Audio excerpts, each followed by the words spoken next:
ये डिपार्टमेंट्स उस वक्त कहाँ थे? इन अफसरान को क्यों नहीं पकड़ते आप? पहले उस बनती हुई बिल्डिंग को जाके सील कर देते हैं, फिर खुद ही तरगीब देते हैं, उसको डी सील करते हैं अगले दिन। कराची की फुटपातें जिस तरह से फरोख्त हुई हुई हैं, कौन खत्म करवाएगा? वॉइस ऑफ नेशन की वीडियोस देखने के लिए हमारा चैनल सब्सक्राइब कीजिए और बेल के आइकॉन पर क्लिक कीजिए ताकि आप हमारी तमाम आने वाली वीडियो से बाखबर रह सकें।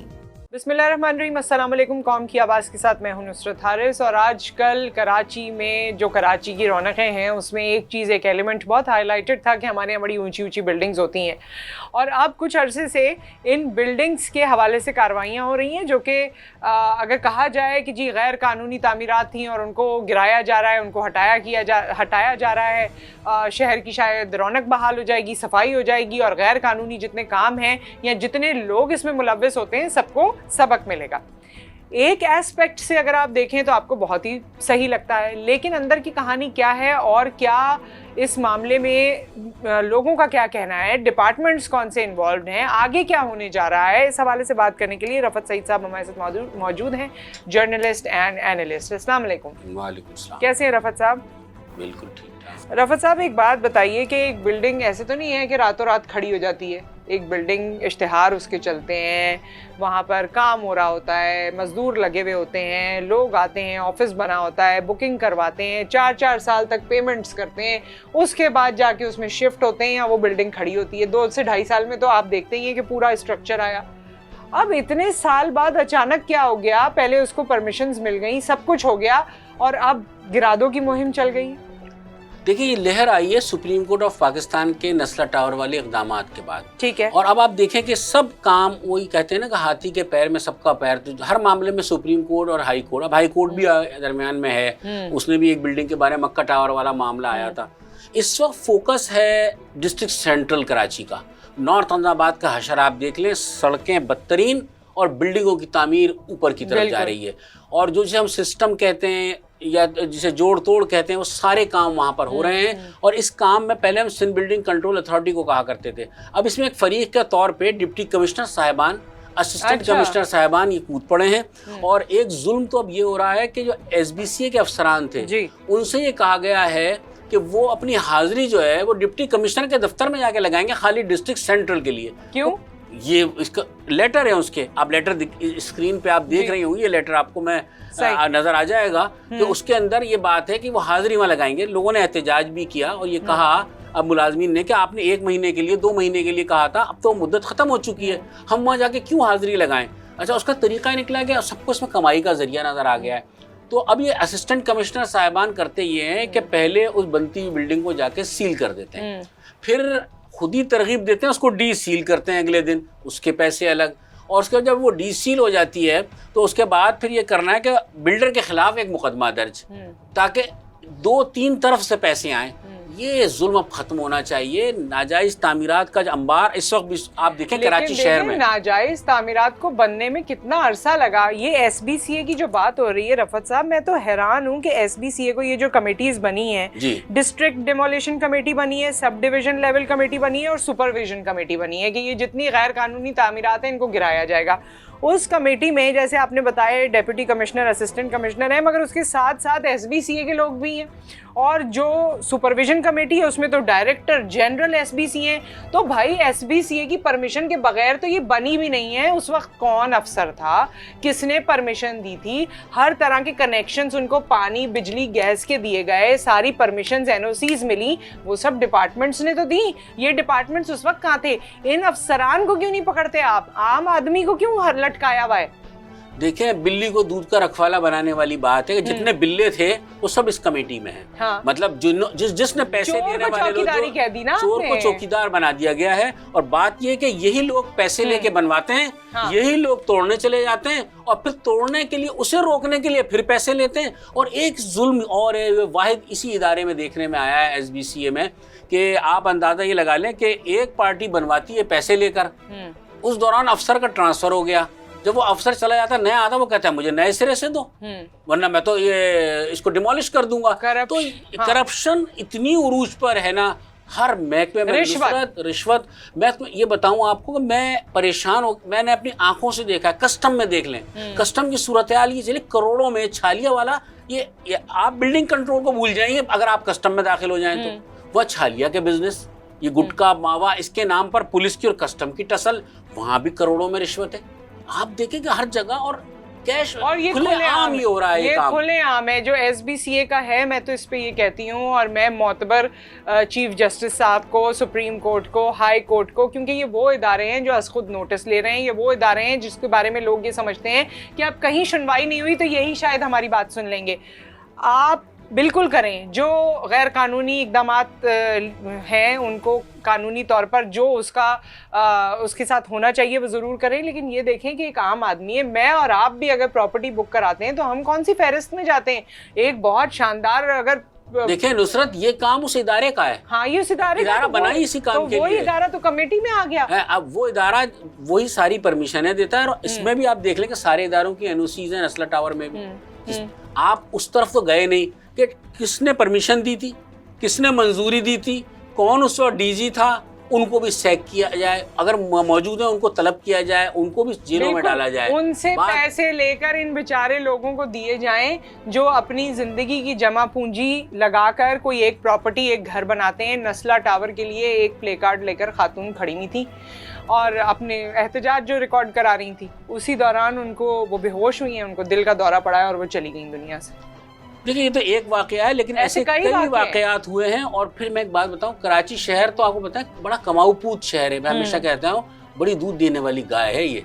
आप देखिए, जिधर आप खड़े हो जाए पैदा ही पैदा है, पैसे ही पैसे हैं। गाय की भी अब हालत हो गई। गाय अब पता नहीं कब मरती है, मर तो चुकी है।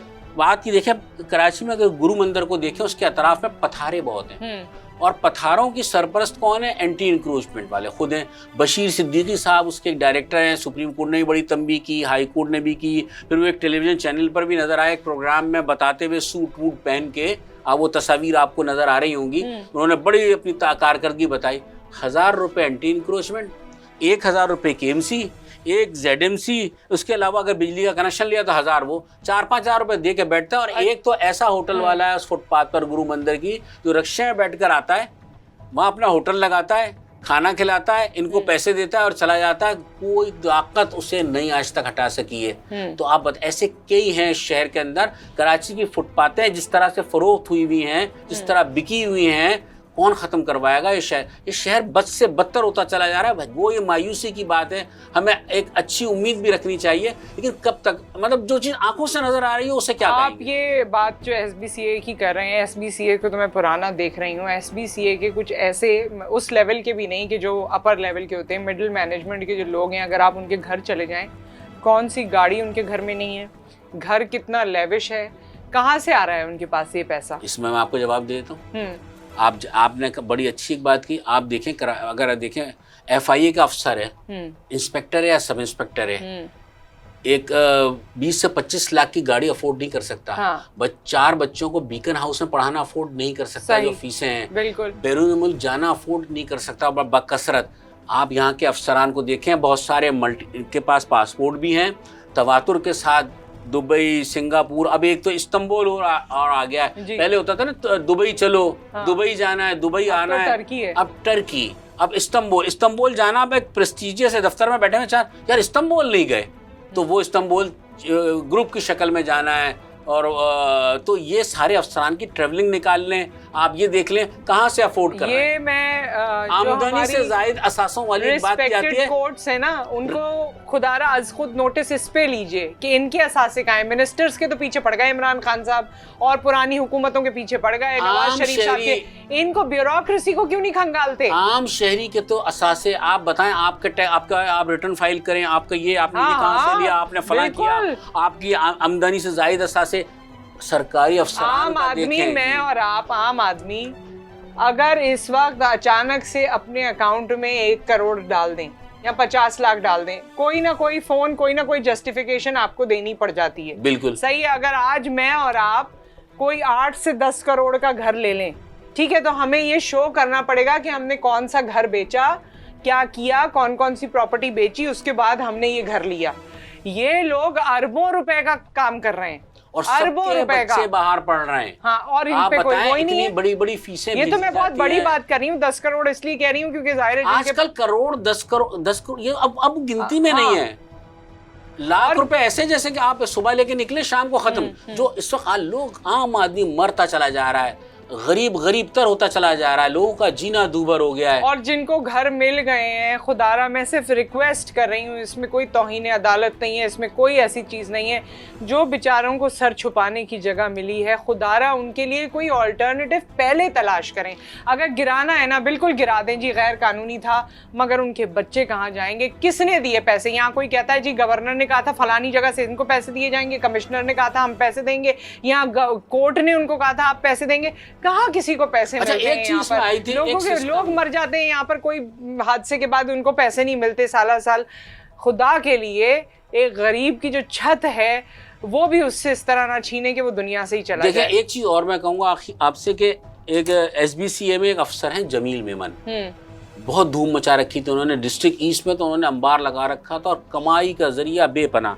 उनका एक छोटा बच्चा था मसरूर नबी मेमन, वो PCHS में धूम मचा रहा था। अच्छा। दोनों धूम मचा रहे थे खासी।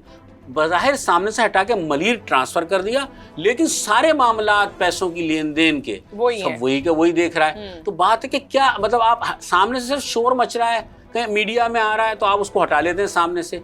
बड़े मैसिव ऑपरेशन की ज़रूरत है इस करप्शन को ख़त्म करने के लिए, और ये तो करप्शन की दलदल में धंस चुकी है। और जो अच्छे साफ सुथरे अफसर हैं, अगर वो इस इलाके में लग जाते हैं, वो भी अब घबराने लगे हैं अब, क्योंकि अदालतों से भी कुछ बासपुर सब होने लगी है, पूछा भी जाने लगा है। तो जो अब इज्जत बचाने के लिए अपनी, अब वो बच रहे हैं कि उस जगह पर ना लगे जहाँ से वो बदनाम ज़माना आदमी गया है।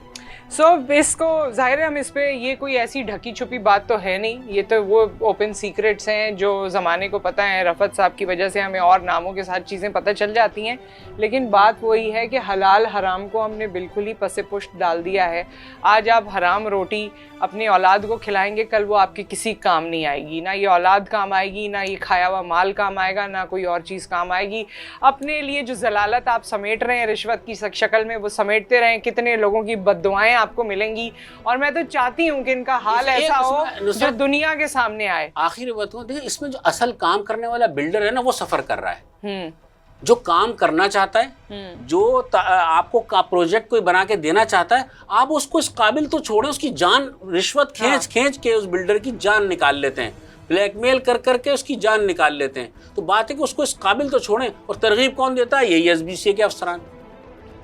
खैर, ये बड़ा ही अफसरदा नोट है, लेकिन हम इस नोट पे अपनी बात को ख़त्म करेंगे। Thank you so much Rafat साहब। लेकिन जब हम ये बातें करने लगते हैं तो इसमें दुख के सिवा मेरे ख्याल में इसमें हमने बहुत बातें कर ली हैं। अब आइंदा से कोई टॉपिक सिलेक्ट करें तो मेरे ख्याल में टॉपिक तो चेंज कर देंगे, क्या करें कि शहर में घूम फिर के यही आ जाता है मसला। लेकिन खत्म नहीं हो रहा ना। देखिए, जिना एवेन्यू पूरा डेवलप हो गया था, यही सारे बिल्डर्स ने किया, बड़े अच्छे प्रोजेक्ट बन रहे थे। तो खुदारा जब जिना एवेन्यू पे ये लोग बना रहे थे, तो कौन सा कोई जंगल में बना रहे थे जो वहाँ इंसान नहीं जा सकते थे और पता नहीं चल सकता था उस वक्त? आप लोगों ने जिन बनाते हैं बिल्डिंग है। हाँ, और नॉर्थ का इलाका, सारे इलाके की आप लोगों ने क्या हालत कर दी। देखा और होगा कि पर्दे डले हुए ग्रीन वाले बने जा रही है। बिल्कुल, आपको जब इंकशाफ होता है आप भी गौर नहीं करते ऐसी सरसरी, लेकिन जिस दिन वो पर्दे हटते हैं, चमकती हुई इमारत निकलती है, वो SBCA को नजर नहीं आती। हमें अच्छा, उनका बुकिंग ऑफिस नीचे मौजूद होता है, उस इमारत के नीचे बड़ा लेविश सा बुकिंग ऑफिस होता है, वहाँ उनके अफसरान बैठे होते हैं,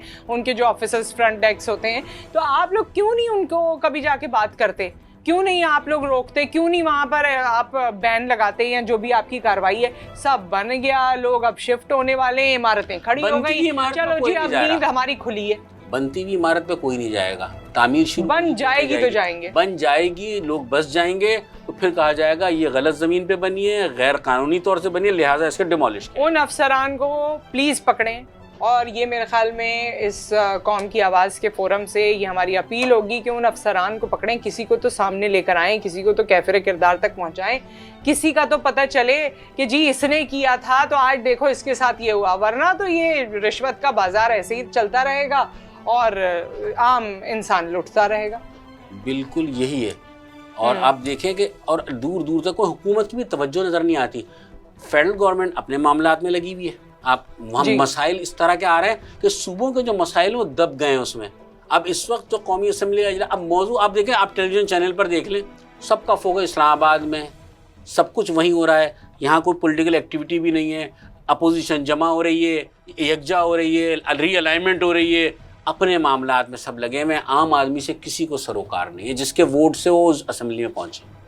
with that thank you so much Rafat साहब फॉर योर टाइम। बहुत शुक्रिया, आप भी हमारा साथ देते हैं। अपने कमेंट से हमें आगाह कीजिए, और कोई ख़ास ऐसा स्पेसिफिक टॉपिक है जिस पे आप बात करना चाहते हैं, सुनना चाहते हैं, तो वो भी हमें ज़रूर बताइए। अपना ख्याल रखिए, क्योंकि मैं हमेशा ही अब तो कहती हूँ कि आपका ख्याल रखने वाली आपकी हुकूमत तो है नहीं। जो दावेदार थे वो तो सब इधर उधर हैं, वो तो सब अपने अपने माल समेट रहे हैं। तो अपना ख्याल रखिए, फिर मुलाकात होगी। अल्लाह हाफ़िज़।